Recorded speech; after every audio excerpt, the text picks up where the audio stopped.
सरकारी कर्मचारी 29 ऑगस्ट पासून बेमुदत संपावर जाणार आहेत। जुन्या पेन्शन प्रमाणे नवी पेन्शन देण्याची मागणी आहे। सरकारने तात्काळ अधिसूचना काढण्याची कर्मचाऱ्यांची मागणी। अधिसूचना निघेपर्यंत संप सुरू ठेवण्याचा निर्धार आहे।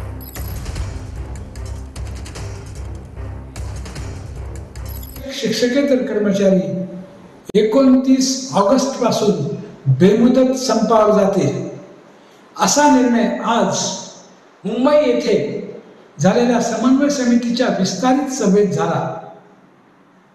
राज्य सरकारने पेन्शन संबंधामध्ये जे आश्वासन दिलं ते अद्याप पाळण्यात आलेलं नाही।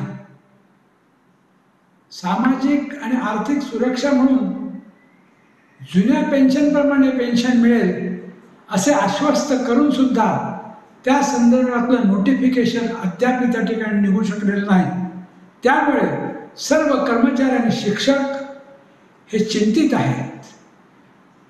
आता पुढच्या आगामी येणाऱ्या विधानसभेच्या निवडणुकीपूर्वी पुन्हा आचारसंहिता लागल्यानंतर निश्चितपणे आता या ठिकाणी नक्की कोणते निर्णय किती वेळात घेतले जातील याची साशंकता निर्माण झालेली आहे।